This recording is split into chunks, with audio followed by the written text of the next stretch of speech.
Welcome to the Connected Instructor Podcast, where we explore the intersection of teaching, learning, and performance. I'm your host, Landon Michelson, and today we're going to have a very special guest who's going to take us deep into the world of performance psychology. Joining us is Dr. Raymond Prior, a renowned performance psychologist whose expertise has benefited elite athletes, including major champions, world champions, and Olympic gold medalists. But his impact doesn't just stop at sports. Dr. Prior has also consulted with Grammy, Oscar, Tony, and Emmy Award winners in the entertainment industry. Dr. Prior holds a PhD in sport and exercise psychology from West Virginia University and is a certified mental performance consultant. He is the author of Golf Beneath the Surface, The New Science of Golf Psychology, a book that challenges traditional approaches to sports psychology and truly has helped my coaching and my teaching. So it's a great book. Highly recommend it. And today we're going to be diving into Dr. Prior's unique perspective on performance psychology, exploring how understanding the brain's role can unlock peak performance, and discussing strategies that can benefit not only elite athletes, but anybody looking to improve their performance in any field. So whether you're an educator, a coach, athlete, or simply someone who wants to get better, you're in for a treat. Let's get this started. Dr. Prior, I love your book. I think it's great. It's really helped me. What kind of inspired you to kind of put everything together in that book and put it out there? It was a COVID baby. Writing a book, particularly in the golf sphere, was something that was on my radar for quite a while, but the amount of hours that I was working, doing consulting and traveling to clients, not just in golf, but in some other things, like writing a book, I had kind of started and stopped in a couple places where I wasn't quite ready to stop doing some live work to really dig in and dive and write the book that I wanted to write, which requires quite a bit of research and kind of pulling together a lot of things and making sense of it and trying to make it digestible to people as best I could. And when the COVID pandemic started, both the LPGA and the PGA Tour, the Olympic committees, like almost everything, you halt anything where you're bringing people in. So tours were basically like, if you're not medical staff or a caddy, you're not included. Like, it's basically they limited stuff. So essentially I was grounded at home for a little bit and I decided that no better time than having more time on my hands to be able to get into the book. And so all said and done, it was about a 3-year project. The first year and a half was just reading and collecting research and making sure that I was up to date, at least on what at the time was the latest information. And then about a year and a half of writing and rewriting and writing and rewriting and writing and rewriting. And then another 6 months or so of the publication process where you're, pitching to different publishers and they're going to go through and they're going to chop it up and want to do a lot of things with it too. So it was, like I said, it was a pandemic baby for me. And so the title of the book is Golf Beneath the Surface. Can you explain to us, like, kind of what do you mean by going beneath the surface in performance psychology? Sure. So in the intro of the book, I touch on this, which is in a lot of different performance domains, but particularly golf. There's been a lot of performance psychology, but a lot of it has been what I call surface level psychology, which is just like a lot of catchphrases, a lot of like notions of things, gross oversimplifications, like you got to just be confident or you got to trust yourself, and kind of these pithy catchphrases that we kind of chuck around. And, even stuff that is rooted in science, like just be present.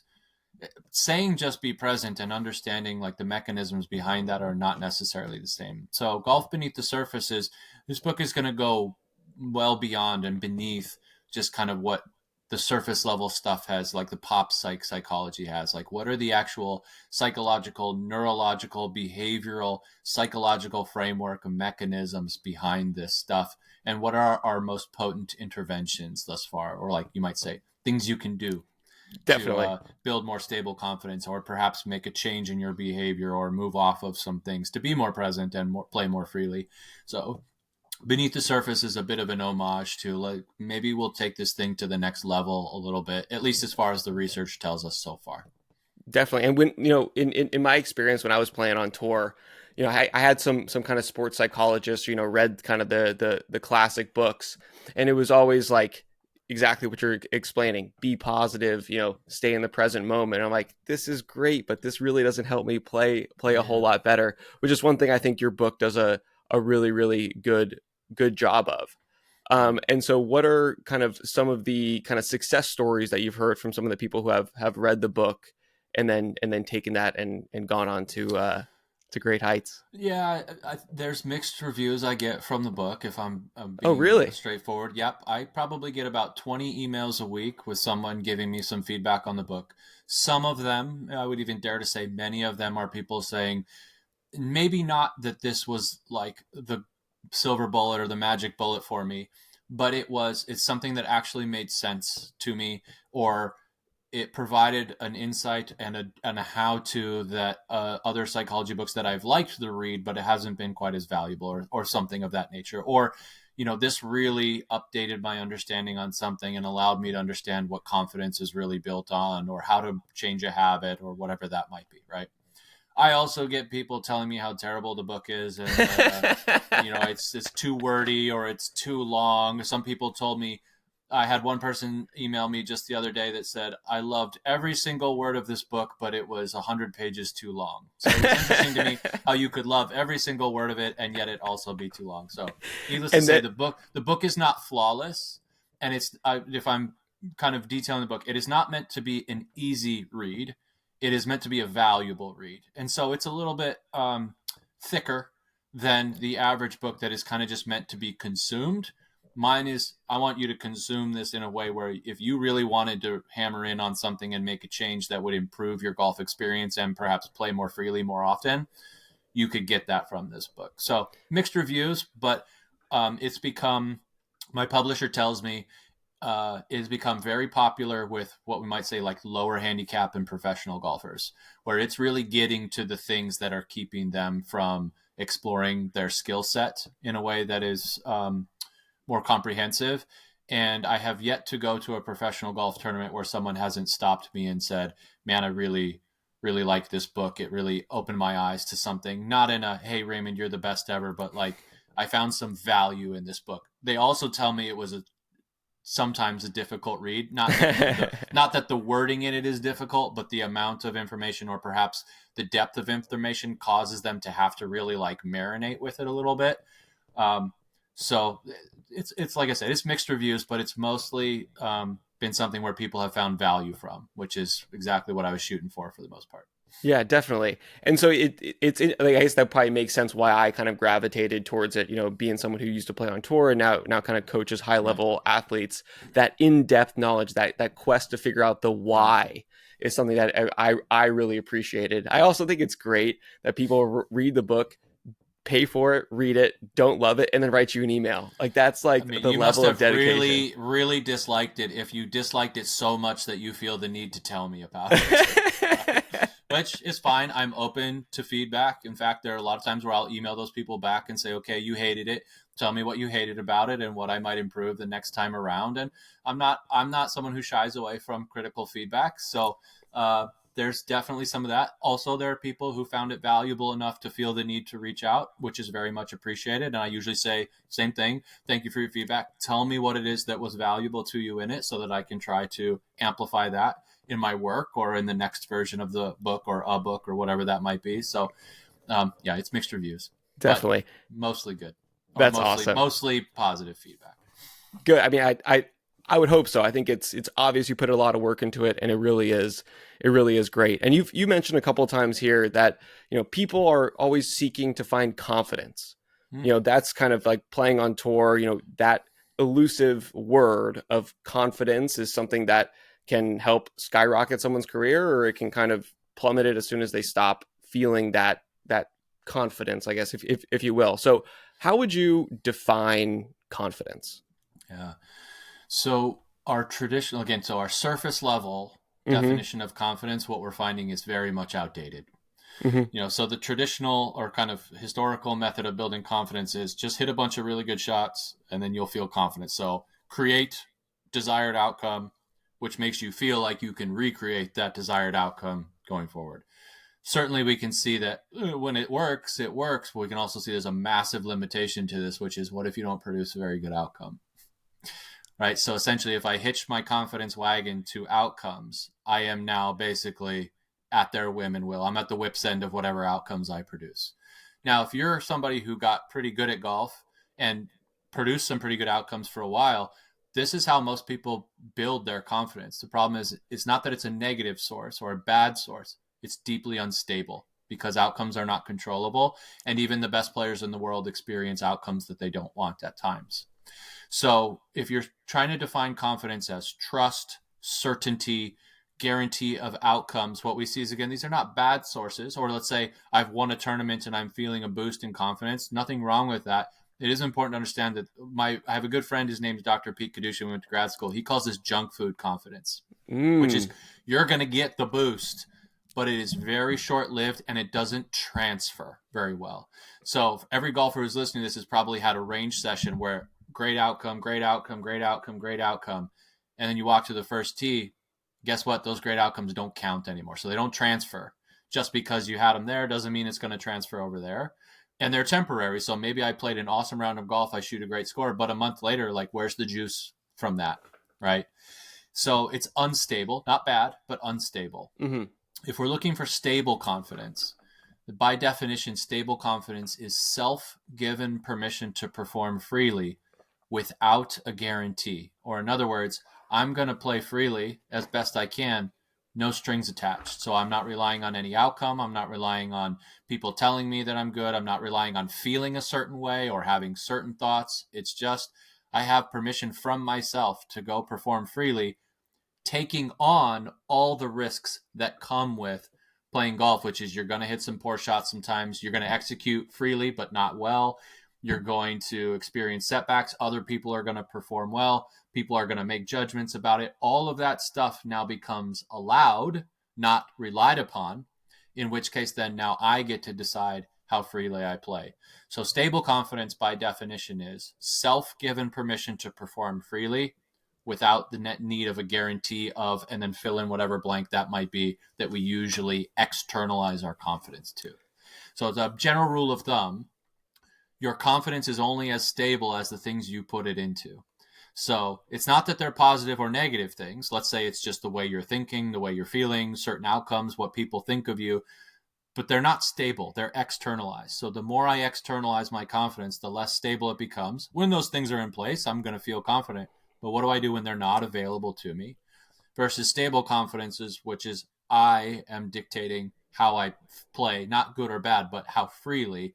That comes from me allowing myself to step into the risk of what if this doesn't go well, which is the real challenge for stuff. Because we typically try to avoid that risk instead of leaning into it. Giving yourself the permission to do it is, I don't know if I've ever heard it worded in a better way. Like giving yourself that permission. I know exactly what you're talking about, where like if you are, you aren't giving yourself that permission, you're sitting over an important 3 or 4 foot putt or a hard shot over water, and you just feel the inside of you just not let yourself kind of succeed. I had one of my friends described it to me as like, he feels like he's a sports car stuck in second gear. Yeah, he's never. Right.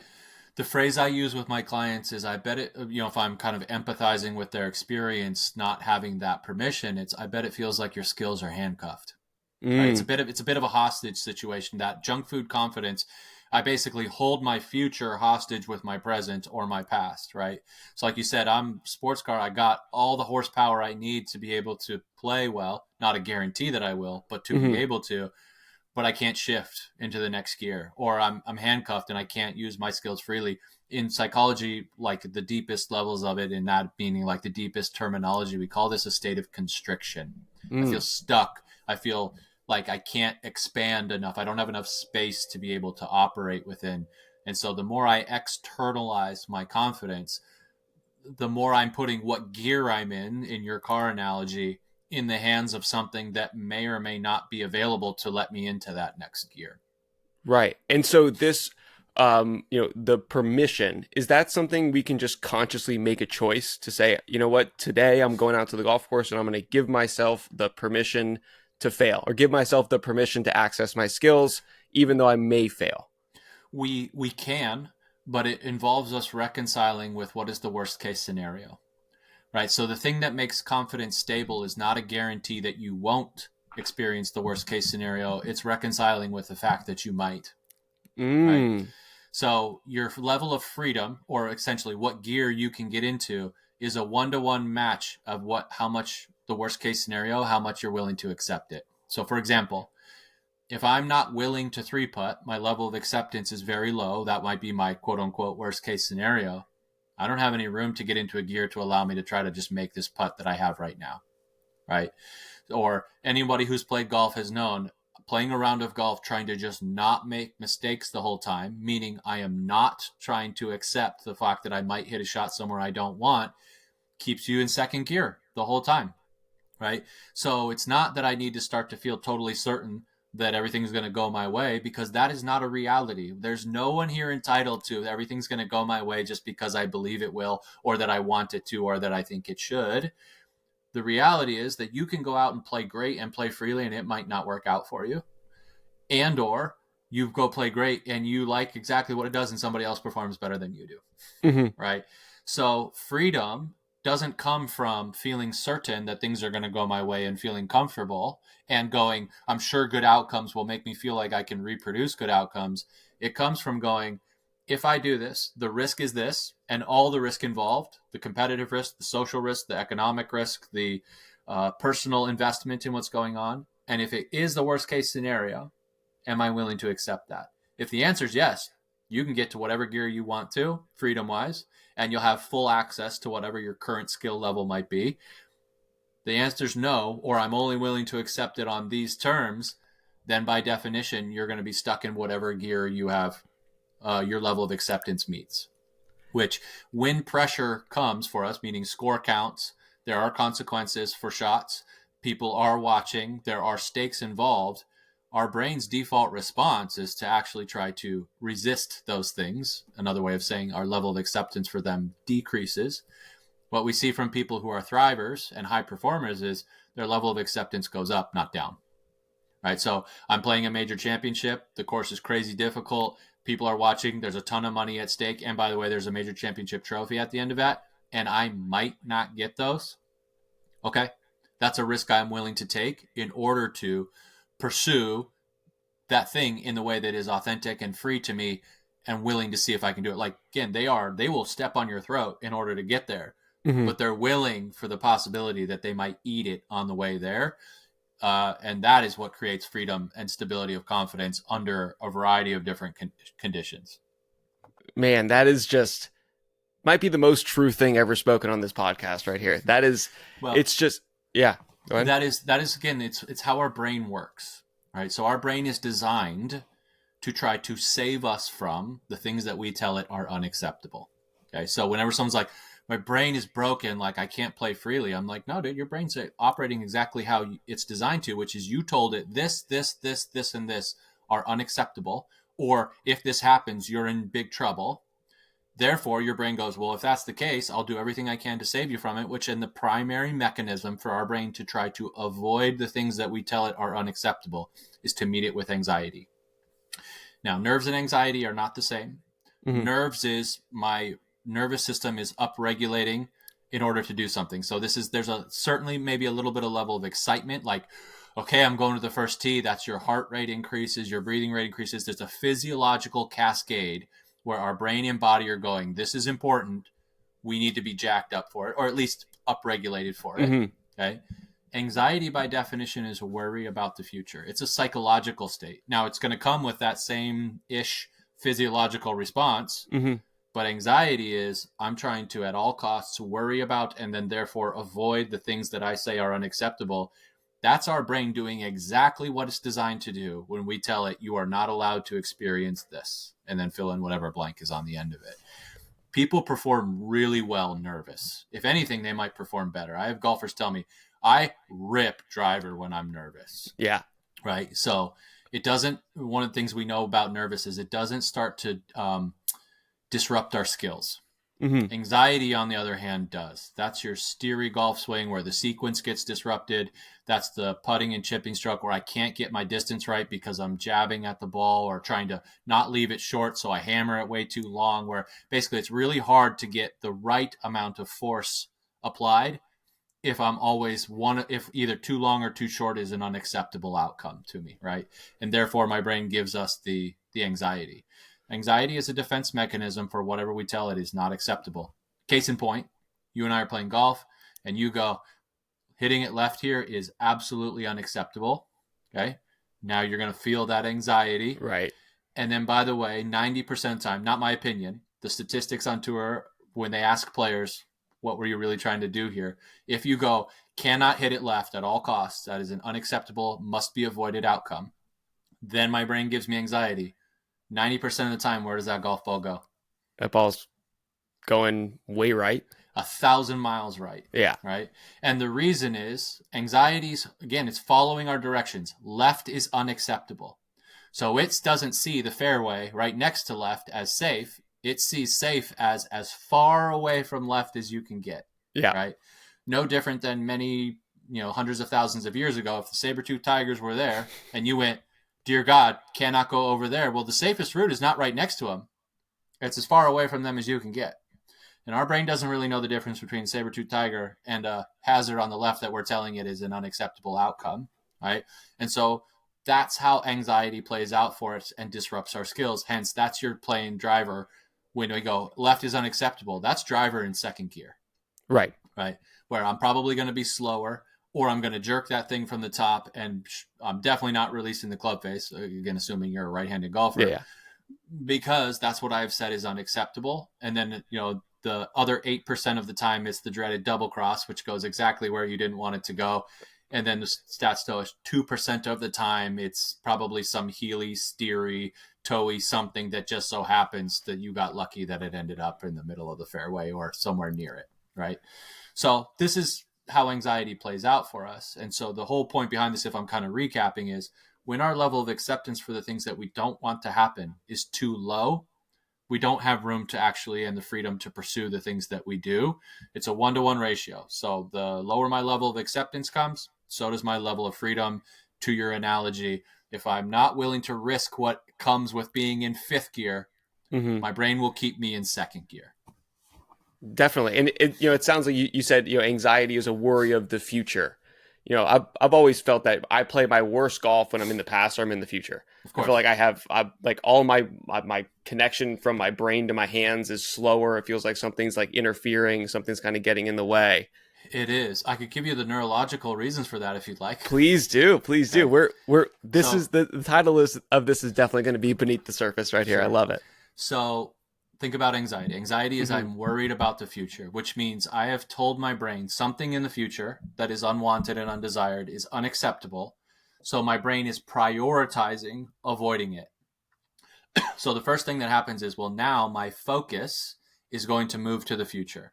So I'm psychologically off time. Off time means I'm either in the past or I'm in the future. On time means I'm focused on the present as it's playing out. Okay. So here's why our surface level, just be present. Sure, it sounds great. The question the direction isn't be present. The question is, well, why aren't you present in the first place? And if I'm telling myself that something in the future that may have happened in my past and I am unwilling for it to play out in my future is the priority, my window to be present is almost non-existent, right? So how that plays out neurologically is when I am dwelling on the past or worried about the future, my brain now has many tasks. Handle the past, handle the future. Oh, and by the way, the present is still happening. So by definition, we are multitasking between the past, the future, and the present.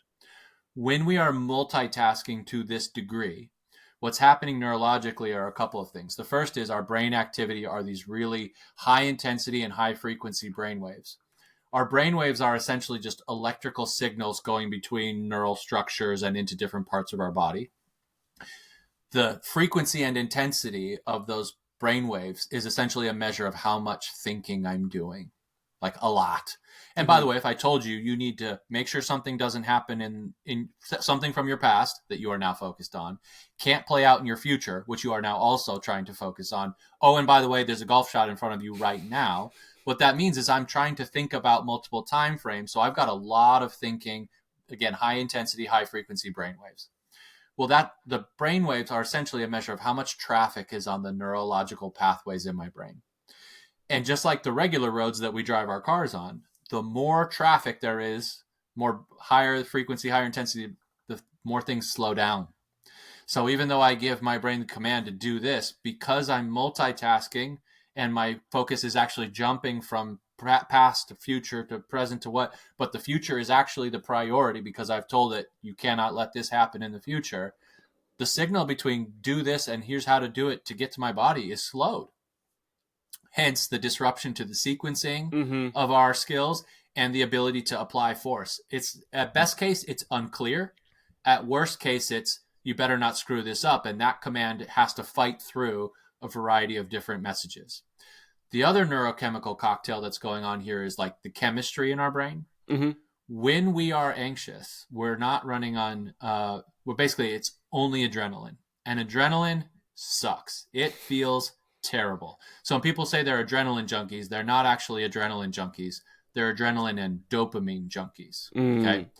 Dopamine plays a significant role in two ways for us. One, it makes effort and risk and vulnerability feel good. Meaning the times where you've played golf and you've been like in it and there's been stuff at stake, but you've actually been present in that, not worried about what's going to happen, not dwelling on what has happened, but you are in it, just pursuing what you want.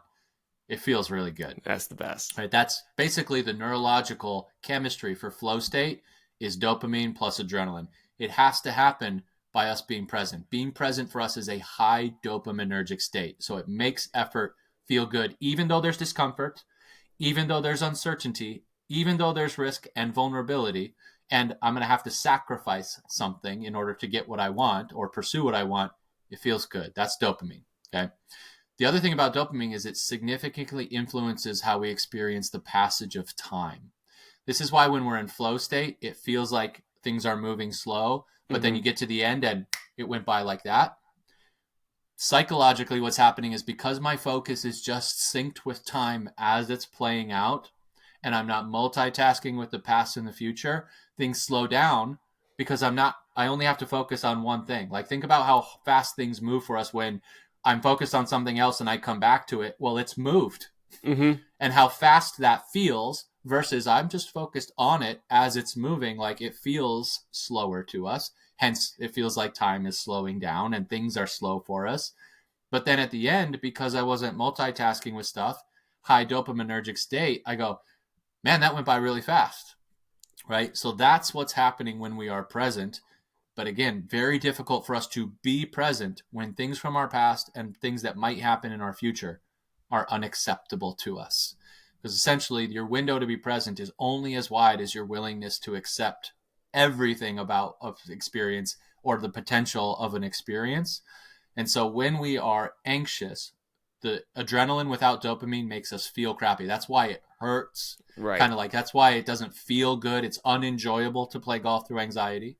It disrupts our skills, which makes us worse at what we're doing. And because there's no dopamine involved for us and our focus is bouncing back from timeline to timeline, particularly in the future, it feels like it takes forever, which is the experience of, I wish I could just get out of here and get this over with. That's what's happened. That's one of the primary byproducts of anxiety. No, definitely. And that's like all of that makes complete 100% sense. And I feel like as a player who doesn't quite understand this, you get the result of a poor shot. So let's say, you didn't accept any of the future things that could happen. We were feeling a lot of anxiety. Our timing is all off. We skank it going left is unacceptable. We skank it out to the right. So now you're thinking, man, do I need to get more kind of internal rotation of my hips? Do I got to get kind of my shoulders on a better plane? Because that's what my coach said. That's kind of my miss. And so now they start to go internally focusing on the things that they're trying to do with their swing, Right. it sends them farther and farther out of the present moment, and now they're stuck, and now they are in prison. Yeah, you made an important point there, which is having swing thoughts or thinking about technique isn't necessarily a bad thing. The question is, what am I using it for? Right? So a swing thought, if I use it to guide my motion, trying to pursue the target I want with a really high level of acceptance for wherever this ball might go, it can be really valuable. It can help, direct your pursuit and your execution. When I'm using swing thoughts and technique to try to create certainty of future, can't do it.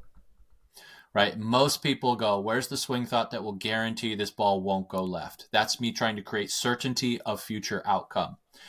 Well, anybody who's done that will tell you, first of all, one swing thought can't do that. Then I jumped to two. So now I got two. Well, they can't do that. So now I've got three. So that's a ton of them. And now I'm giving myself a golf lesson while I'm actually playing golf, not because I'm trying to hit it where I want to, because I'm trying to figure out what will for sure control this golf ball in a way that I want it to, which is, again, it can't do it. There's no amount of swing thoughts that can create certainty of the future for us. It's us accepting that things are uncertain that allows us to play a shot freely. And if the technique didn't allow for that ball to really be close to where we wanted it to, we can make a technical adjustment, but that's usually a small in real-time adjustment, not a laundry list of swing thoughts that I start to overthink, right? So when people tell me I'm an overthinker of my technique, it's not that they're doing it that's the issue. It's the reason why they're doing it that is creating all those swing thoughts, which is I'm trying to figure out where is the swing thought that creates the outcome that I want and guarantees the ones that I don't. You could do that all day. You're never going to find it. No, never going to find it. And I do think like a good piece of advice that I've gotten is, if you are like, let's say that you want to develop a shot, just like talking about just golf stuff. If you want to develop a shot that has a lower probability of going left or going right, all of that can be done at address. So totally. If you start with the ball, it can be done with technique too, but what you're saying is probability, not guarantee. Correct. Right. So there are things I can do at setup that will increase the likelihood of a ball starting in one direction and turning in another. None of them are a guarantee. None of them. Exactly. And so if I go, I tried to get this ball to turn left and it went 1,000 miles right, how do I guarantee that ball never goes right ever again?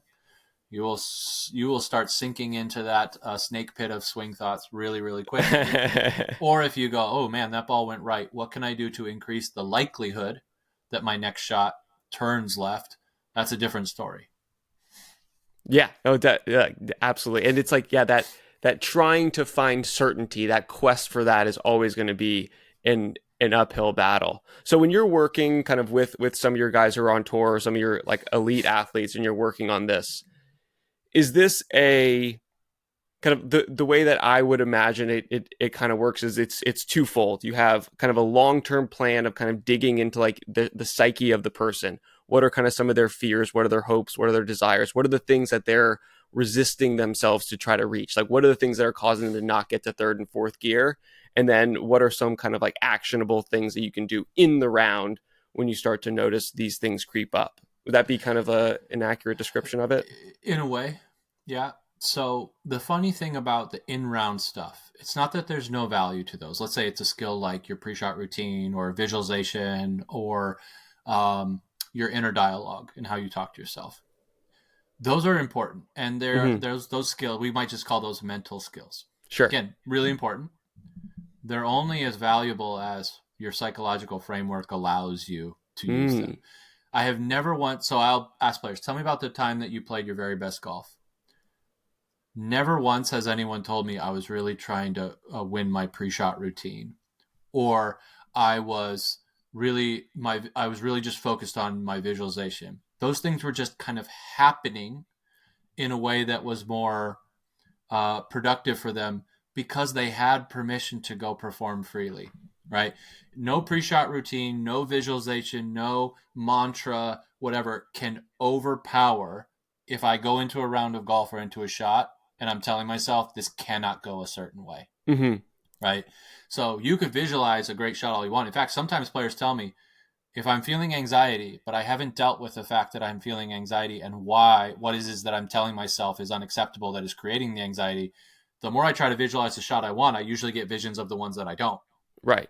Right? Because again, your brain is trying to figure out, how do I avoid that thing at all costs? And it will start creating those images, right? So I go, oh, it's left. I see this thing going 1,000 miles left or 1,000 miles right.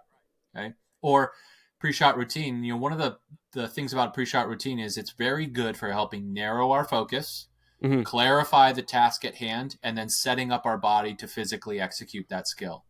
There's no pre-shot routine in the world that can overpower anxiety. So pre-shot routine is a conscious thing that I'm stepping into a golf shot to execute. Anxiety is run by the fastest, strongest parts of our brain that are just trying to save you from the thing that you have told it must save you from. Right? So while that on-course stuff is important, the beneath the surface work about, well, why is it that you don't have permission to just go perform and try to do your best anyway, is the more important work. It's kind of like doing the swing. Like, there's adjustments you can make on the course in real time based on the lie and the stance and all that stuff. But if you haven't done the work to develop a swing that you understand and you know how to operate, you're just throwing spaghetti at the wall, right?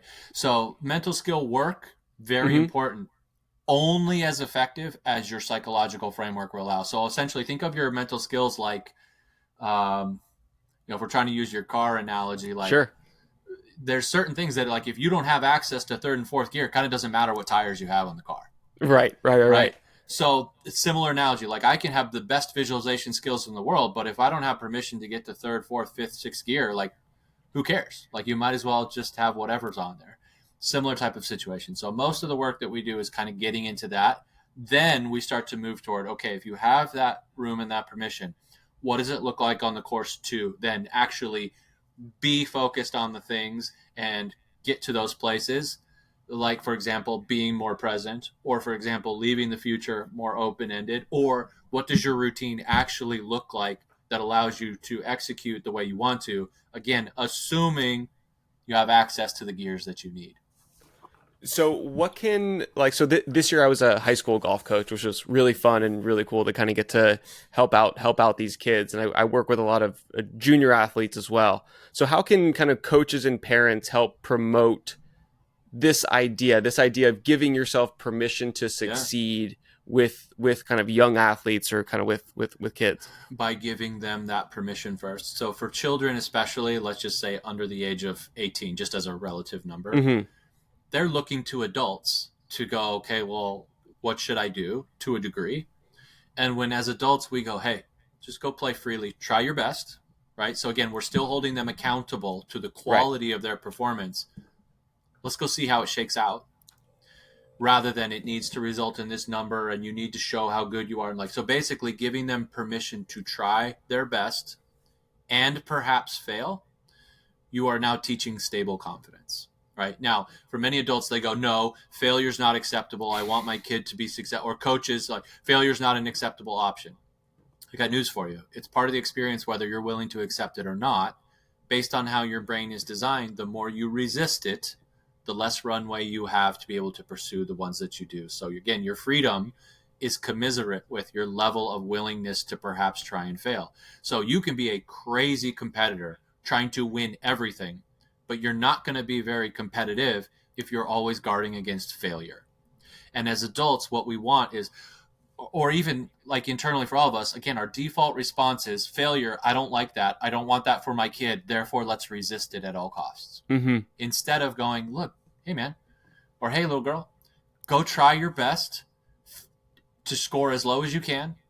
Let's go see what happens. And whatever it is on the other side, we'll figure out how to try to do a little bit better. Period, end of sentence. So it's about giving permission to play well and perhaps experience the things that you don't want. Then we'll learn from the experience, right? This starts to shape in kids like, hey, when I go play, regardless of what the pressure is or not, the objective first and foremost is go play freely, right? Then it also goes, look, failures, setbacks, adversity is part of the experience. So it's not something to be avoided. It's something to lean into that I can navigate, which makes us more resilient. Because basically, if I go, this is an unacceptable level of adversity, well, the next thing I'm going to do is want to bail out of it. For sure. Right? So this is where kids get to the point where they just quit. Well, it's usually because the things that they go, this is only worth it to me if this, and this are in place. And if these things are not in place, It's not worth it for me to be in it. That's the formula for quitting. So if I go, I have to get off to a good start. Getting off to a poor start is totally unacceptable. Well, if I get off to a poor start and that's on my unacceptable list, what's the next conclusion I'm going to make is, why would I keep trying? I'm trying to get out of here. By the way, it's a miserable experience too. Okay. So as adults, if we go, hey, whatever start you get off to, just play the thing in front of you as freely as you can. Let the round play out in front of you. And let's try to shoot the lowest score, whatever that might look like. So we're leaving the future very much open-ended, pursuing the one that we want, but let's see how it plays out. And by the way, mistakes, setbacks, adversity are all allowed. Not that we're trying to or that we want them. They're just allowed as part of the experience. Now you're starting to go, oh, well then, instead of me trying to control a bunch of things I can't, what I'm controlling is how freely I'm playing in pursuit of what I want. And by the way, when things get sideways, which they do for every single golfer, that's part of the experience, which makes me more resilient in them because I'm rolling with them. And then, by the way, I don't feel preoccupied with the future. And if I'm not preoccupied with the future because it's allowed to play out instead of being pre-scripted, my window to actually be present through the ups and downs of a performance is much wider. Therefore, the experience gets better because higher dopamine. Oh, and by the way, my brain activity isn't so high frequency and high intensity because I only have to do one thing at a time, which is try your best with whichever's in front of you. The experience improves. I learn faster because when I perform freely and I don't execute well, that tells me where I didn't execute well, not that I executed through anxiety or frustration, right? And then also I tend to perform better, which is also more enjoyable and more in line with the things that we want. So for parents, what that looks like, if I'm putting it into kind of a simple phrase, is go try your best. By the way, you have permission to try and perhaps fail. Perhaps fail. Yeah, right? Perhaps fail. Absolutely. And don't take my word for it. Think about the rounds of golf that you have played that have been the best that you've had, or any performance for that. How much were you guarding against the things that you didn't want versus how much were you also perhaps allowing for those? And then therefore you had more freedom toward the things that you did want. Right. So for parents, the more we try to get very rigid about what an experience must be or what a kid should or shouldn't do or the types of shots that they should or shouldn't play or they have to be this good or this, like, the more we're boxing them in and putting them in a space where they don't feel freedom to operate because this and this and this aren't acceptable. Like, and then we, to kind of pull this together, like the number one reason kids quit youth sport isn't because it's too hard. Isn't because the coaching isn't enough, isn't because they're not, the kids around them are jerks or whatever. It's the car ride home with parents where all the things that they did that we said were unacceptable, we hammer them on. So essentially I'm literally stuck in a car with a parent and I cannot escape them criticizing, judging, picking apart my round of golf or whatever. That's the number one reason kids quit sport. So essentially it's not the sport that I hate. It's the car ride home with the parents that I hate. And the way to avoid that car ride home with parents is to quit the thing. Right. Right. No, absolutely. I mean, there's so many. We have a really big junior tournament at my home course, the Doral Publix. And it saddens me so much when I watch kind of some of these kids, 7, 8, 9, 10 years old. I'm watching them. They hit a bad shot. The first thing they do is look at their dad. Look at the parent, and then it's usually a highly emotional reaction, which is the natural response to us when something is unacceptable and a significant adult in our lives has told us that's also unacceptable. The natural result of that is a highly emotional reaction. Right? So I hit a shot I don't like. I look to mom and dad first, and then I'm going to get upset in whatever form that is. And then now I'm playing the rest of my round trying to avoid that experience over and over again. And then surprise, surprise, you played a round of golf that you're just like, I hate this. Then if mom and dad crush me in the car ride home because of it or pick it apart and why did you do this and why did you do that and you shouldn't be doing this, you shouldn't be doing that, then surprise, surprise, kids are like, I'm not sure I really like golf. It's not that they don't like golf. They don't like golf based on the parameters that were set around it that are self-imposed and unnecessary. Definitely. And it sounds like everything builds on itself. Everything starts with that permission to succeed, permission to fail. And then from there, we can kind of work with stable confidence. We can be able to handle things when they go poorly and be resilient. Yeah. And then also handle success when it comes. Because I know, like a lot of my friends when I was playing on tour, when they would play poorly, they'd be totally fine. They'd bounce back, no issue. They'd shoot 75, 64, no issue. Sure. But they'd go 64, 64, 78.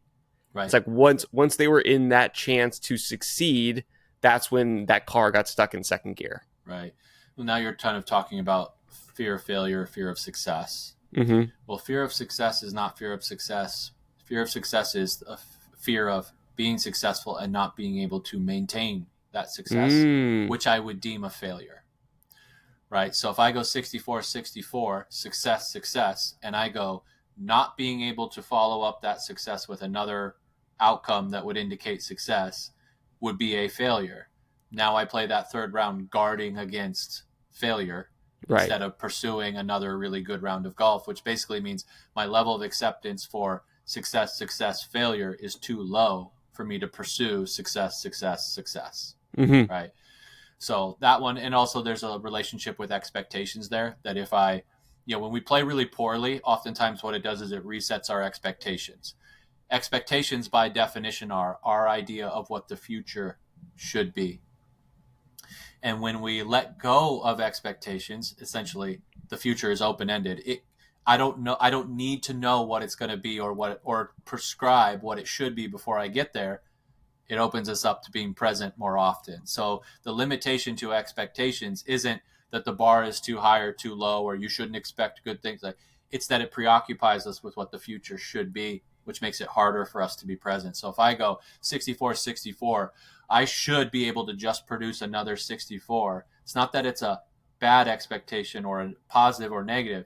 It's very much a very rigid, prescripted future that I have now become preoccupied with, that my brain is now constantly going to be calculating, is what you're doing right now measuring up to the thing that you expect the future should be in the future. It's essentially a distraction, right? When we go, hey man, just go play as well as you can, try to shoot the lowest score you can, whatever's available to you every day, let the future be open-ended. So that means let go of what you think the future should be and how things should play out. What happens is now I'm not preoccupied with a future that doesn't exist yet, which opens my window to being present more often. So again, we're addressing the question, what's keeping you from being present more often? Worrying about the future is one. Expecting things to play out in a certain way just because I want them to or think they should also. And then typically what happens is based on how far are we into the future, oftentimes our level of acceptance for what we can be experiencing right now starts to decline, which again just keeps us from being able to have more runway to get into the types of gears that we really want to get into. So for sure, when you look at those experiences, it's very rare that anyone tells me my swing fell apart between day 1 and day 3. It's usually day 1 was either this, and then my level of acceptance and expectations started to be this, and then therefore day 2 and day 3 was this, and I got a different golf swing. Not because my golf swing changed, the mindset I brought to my golf swing changed. And then, then there's the neurological experience that we discussed too. For sure. And then so let's say, this person who shot 64, 64, 78, they're at home, they just got done with their round. They're obviously frustrated. This always happens to me, yada, yada, the stories that they kind of want to tell themselves. What would be a way, let's say they just got done listening to this podcast. They're like, man, this guy, Dr. Prior's got some really good stuff to say.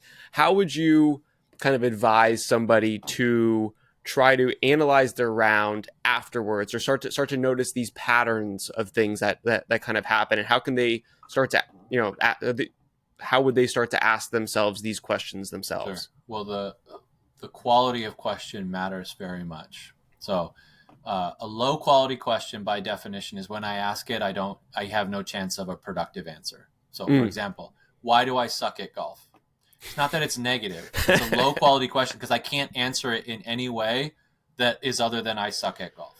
Right. Right. Or it just tells me all the reasons I suck at golf. So again, you might go, well, I'm doing something to motivate myself. But the bottom line is you're not getting any viable information to be able to make a change or assess your round objectively, right? A high quality questions are something like, how freely did I play today, right? It's an objective answer, not a subjective answer. Subjective is good or bad, right and wrong, should or shouldn't, right? Objective is what's the truth? And the truth is I didn't play freely enough for me to be able to play well enough. Or objective question would be like, what was my pattern of miss today? Right? So, okay, it was a ball that was too far to the right. You can adjust from a ball too far to the right. You can adjust your level of freedom in a way that helps create a better and different experience the next day or the next round, or it would inform your preparation for your next, whether it's your practice or your next round of golf. Observing objectively with a high quality question that gives you an objective, truth-based answer, really valuable. Subjective, like, why do I suck? What's wrong with me? Why the hell am I doing this? All these questions. It's not that they're negative. They don't provide any viable information. You know, a tour player that I was talking to earlier this morning, like one of the things he does is he's always kind of evaluating his performance. It was either good enough or not good enough. I'm like, okay, where's the line between good enough and not good enough? I don't know. 6 under good enough? What about 5 under? What if it's 40-mile-an-hour winds? Right. What if the course is baked up? Like, so these subjective kind of judgmental evaluations, they're not valuable to us because they don't take into account context. They don't take into account what impacted our skills, including us, and they don't provide any viable information to be able to course correct. Versus, I mean, the first question I'm going to ask any player after a round of golf, regardless of how they played, is tell me how freely you played today, or tell me about how freely you played today. Almost invariably, if I'm going to play a good round of golf, it's going to require a certain level of freedom. Has to. Right? And at the times when they don't play very well, it's rare, but it does happen that sometimes they're like, Raymond, I was super free. I played every shot really, really freely today. In which case, then the next question is, tell me about how you executed or what patterns you saw in your execution that now you can actually go course correct. It's, I missed every putt high, or I was missing the driver out of the heel, or so on and so forth. Now it's, let's go to the range or let's go to the putting green and figure out what is the technical change. Or perhaps I played really freely. I played too aggressively for the conditions today. I hit some really good shots that ended up in some not so great places. Then it's an adjustment of strategy depending on the conditions the next day, right? If I told you need to adjust your strategy, adjust your level of freedom, or adjust perhaps some technique that might help you find center of the club face or get a ball started on a different line or moving in a certain direction. Those are all actionable, focusable things. Just be better golfer and don't suck. Where the actionable component to that is again, it's not that it's positive or negative. It's super subjective. It's arbitrary. It's ambiguous at best, and therefore unproductive. And then surprise, surprise, I don't feel very confident. Right. So us just crushing ourselves with you suck, whether it's positive or negative is not really the issue. I mean, it's definitely not making us feel any more confident. That's for sure. But it doesn't give us any viable information to adjust and learn and change in real time, in which case then it's just wasted, to be honest. For sure. Absolutely. And you're wasting like a great opportunity for growth. Tremendous. If you play the worst round of golf in your life, it is giving you information about how to do better next time, provided you are paying attention to it in a way where you can get that information from it. Now, it might be something you're really unsatisfied with. It might be something that is, quite frankly, has some pain attached to it about how you executed or what the outcome was, or it might feel like it was a waste because you didn't play freely enough to make all your investment into that round worth it. That is really valuable information. You know, if a player tells me, I feel like I wasted my time, like I don't even know why I came out here if I was going to miss the cut by 1,000,000. And I go, how freely did you play? Well, I didn't. That's telling you something, that if you're going to invest in an experience, meaning try to play a PGA Tour, a Korn Ferry, or an LPGA, an Epson event, and you go there and don't play freely enough, it feels like a waste of time. That is crazy valuable information that can give you a credible reason to go play freely next time. Right. Or again, let's say I did play really freely. Instead of me going, why do I suck? Go, what did I observe in my experience today? What patterns did I see? What mistakes did I make? I have information to learn, even from what would be an aversive experience. In the same way, let's say you played great, shot the best score of your life. How freely did you play? Invariably, the answer is going to be totally freely. Great. When you were executing, what were some of the decisions you were making? What type of strategies did you take? When you were reading putts, like what was it? I was so into my technique, or was it more like, I just kind of saw a line and a speed and I let it roll and then I was willing to see what happened?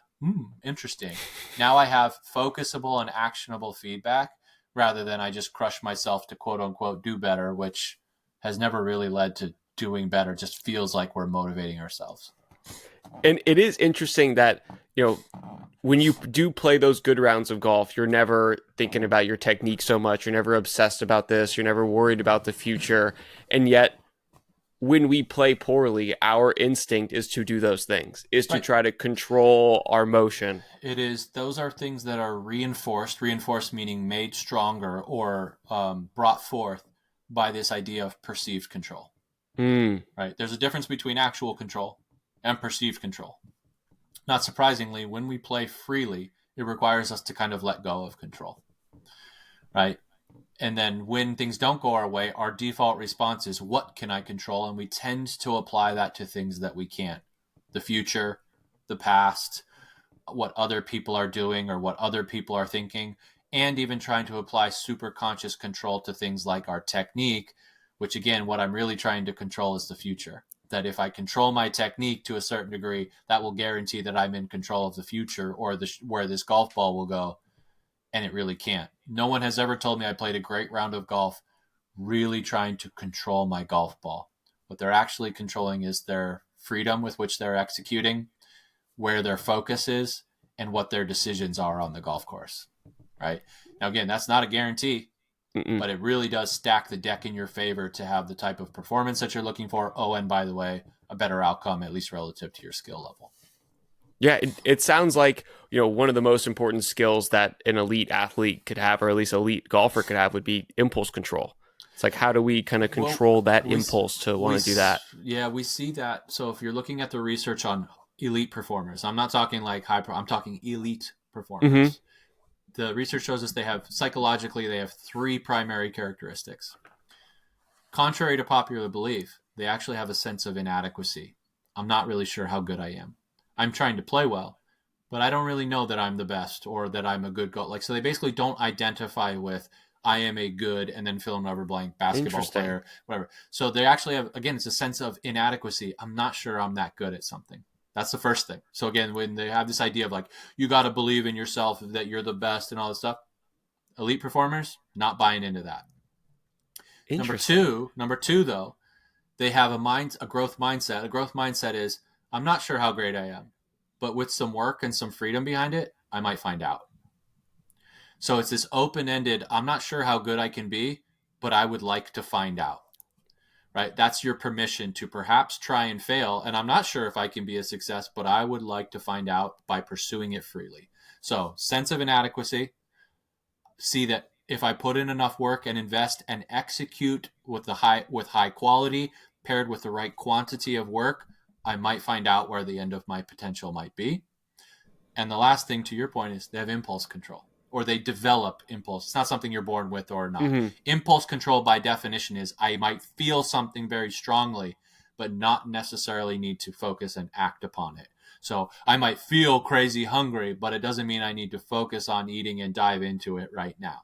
Right? Or I might feel like I need to steer this thing out there, but I'm actually focused on playing this thing freely and then pairing a swing that actually matches that focus.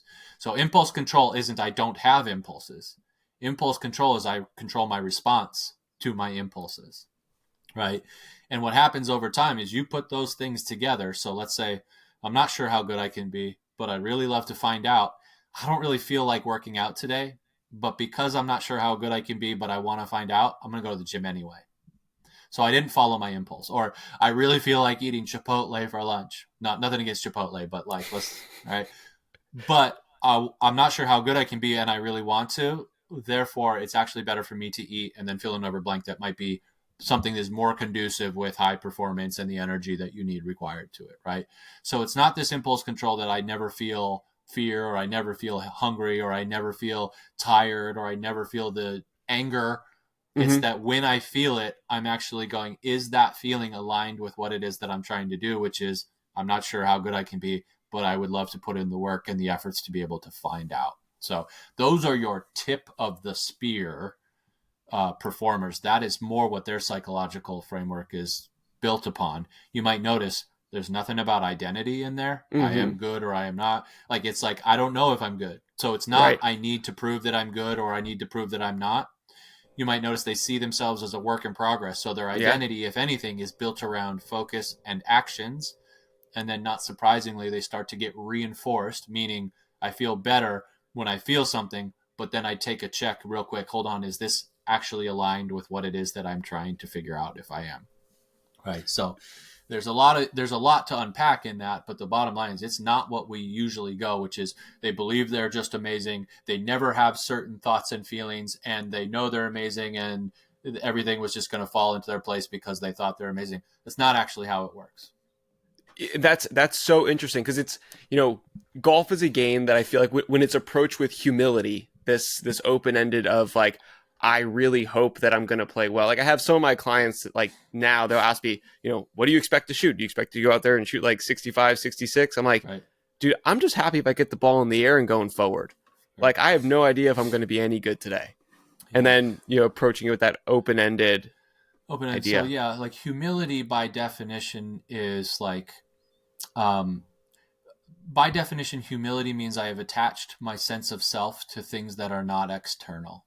Right. So I don't need to be the smartest person in the room. I don't need to be the best golfer here. I'm interested in getting smarter and I'm interested in playing well. That's humility. Right. So humility comes from I'm less attached to external things to tell me how to think and feel about myself. Right. So golf is a humbling game because it will give you information you're not nearly as good as you think you are at times, or this game is not nearly as easy as you think it is at times. But us bringing a sense of humility looks like I don't need to prove to myself or others how good I am. What I want to do is play really well and play really freely today. And to do that, I'm going to be willing to see how it plays out rather than need to prove how it should or shouldn't play out. So humility comes from us letting go of these labels of I need to be smart, I need to be good, I need to be whatever, which again, it's not that they're bad. They just don't count for anything. Like being the smartest person in the room doesn't count for anything. Using your intelligence in a way that is viable, that's a focus and an action, counts for a lot. Right? So humility is, well, how good I am and what I think I should shoot doesn't count for anything. What counts is how I actually execute, which if I put some freedom behind that, allow myself into gears 4, 5, and 6, I might find out how low it can be. That's again, I don't know how good I am. I'm interested in what that might be. And then therefore my impulse isn't to the future. My impulse is to what are you going to do? What are you going to focus on right now? Man, this is such a great conversation. I totally understand. I know you're headed off to Pebble Beach right now to go work with some guys. I totally understand why you've kind of garnered so much success in such a short period of time. Like you truly have such a grasp of this knowledge. You're able to communicate it in a way that really makes sense, is the truth, and hopefully helps a lot of people out there, whether they're coaches kind of working with elite athletes or coaching high school teams or an elite golfer themselves. Yeah, I wouldn't say it was a short period of time. I have devoted decades to trying to understand how our brain and our mind work. So it has not been an easy path. It's been a very long, arduous path at times. What it's allowed me to gain is some knowledge about how our mind works that when we really understand it, it actually kind of, like you said, it matches what our intuitive experience is. And then in which case we're kind of creating. So while I love providing value to people, I would not pretend that came easy to me. Sure. And wouldn't pretend that it won't also continue to require me to do the things necessary to continue to learn more about, because everything gets updated over time. So the research that I built the book on just a couple of years ago, if I were to write that book in another couple of years, research will tell us new things about, and we're learning new things about the brain. So it's probably many things overlap. Some things will be different. It'll be up to me to do the work to continue to learn and grow and do that stuff. And I don't know how good I can be at my job, but I would love to find out. Sure. The reason why I say that is, I mean, you're what, 40, 38? I'm 41. Yep. Okay. So, I mean, you speak like a knowledge of somebody who's 80. You know what I mean? Like you have just such a breadth of information. It really is great. So last question before I let you get out of here. So, talking about, in a few years, there are a lot of different emerging trends or kind of research and performance psychology. What are some of those that kind of excite you the most, or you're the most interested in in seeing their results? Well, what we're going to see is as technology improves, what we're going to start to see is the link between psychological states and neurological functioning. Okay, so for example, if you think about executing a skill at the very end of a domino effect, there's a lot that goes into it. There's equipment, there's the conditions, there's your strategies, your skills you develop, practice, nutrition, all kind of working back. Well, the first two dominoes, always, regardless of whether we like it or not, first is our psychology, meaning what I bring to this experience. The second is our neurology. So again, if I'm present, I get this neurological state that then sends the domino effect in a certain way about how I execute a skill. If my psychology is anxiety, I get a different neurological state in my brain that sends the domino effect in a different way. One of those is full access to all gears or stall in second, right? Mm-hmm.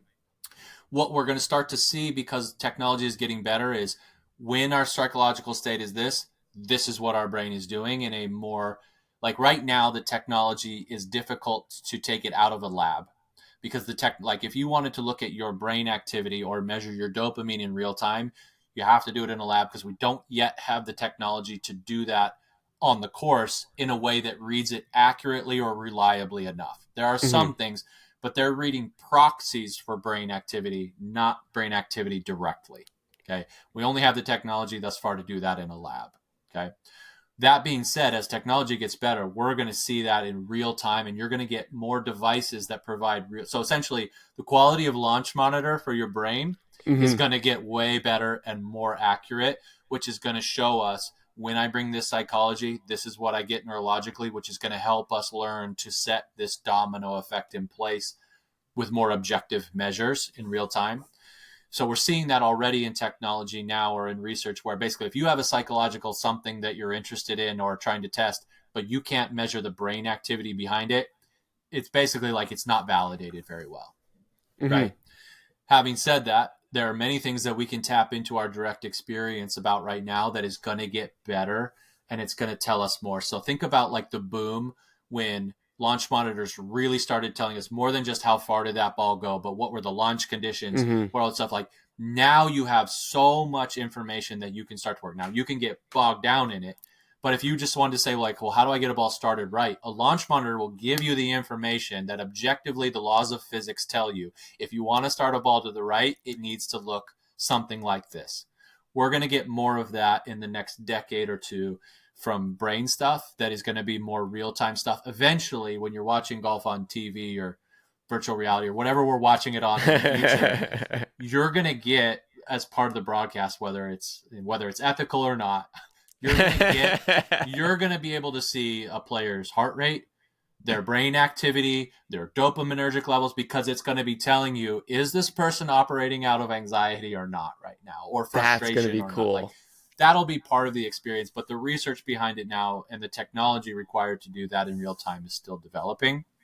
But we're going to get more objective empirical insights into what does human pursuit and freedom look like, and what does it look like to be stuck in second gear in a way that's going to allow us to basically, like, how do we manipulate this in a way that is more self-driven than trying to do the things that we normally do, which is, what if I resist outcomes or smother it with chemicals that are, not actually really helping me, like alcohol and drugs and all that stuff, which, again, nothing against them morally or ethically, but they will change your brain activity, but they're not very reliable performance methods, at least not yet, right? We're going to get into all that stuff as the years come out. So I'm excited to see what that looks like, because it'll start to take a lot of the things we know anecdotally and empirically are happening, but more about what's actually behind it, like the mechanisms, the timing of things, the exact amounts of stuff. It's going to be really cool. That is going to be really cool. Like watching the broadcast and seeing what their brain waves are doing, all of these levels. They already have that with like some heart rate stuff at times, where you'll see, a player's heart rate will go from like 80 to like 115 as they step into a golf shot, which, again, not a bad thing. But then you're going to see, okay, well, is that heart rate because they're nervous and jacked up for playing this shot? Or are they worried about where it's going to go? Right. Which, again, I'm not necessarily in favor of broadcasting, but my guess is if you're creating a broadcast, you're going to want that, because it's just going to make things more compelling. And you're going to be in the same way that now you have a shot tracer on everything. Like you don't really see golf. Like it's more compelling watch being able to see a golf ball move in real time than they hit it, you zoom out, it lands, you zoom in, is not as good as I can actually see the ball flight on this thing and see the metrics about like how high it's flying, how fast it's going, and all that stuff. I'm definitely picturing like when you watch the NFL and there's a rules question, they got Mike Tirico in the booth. That's going to be you with the headphones on, being like, Dr. Pryor, please help us kind of understand what's going on. I've been approached to do that a couple of times when it's the right time and the right place. That might be a thing, but for the time being, I will try to stay beneath the scenes and behind the surface. That's a good one. Well done. Well, Dr. Pryor, I know you got to get out of here. Thank you so much for your time. This truly has been an honor.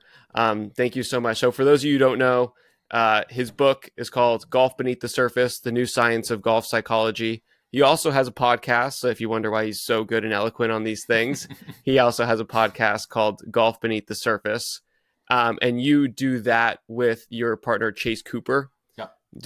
Chase is also a golf instructor in Oklahoma City and a good friend. And we've been on a little bit of a break from podcast while I've been overseas doing some work, and we're going to be leaning into getting some more episodes going here in the near future. So we'd love for people to join us there if they get a chance. Awesome. And I actually just had on yesterday Chris Walke and Tony Greco.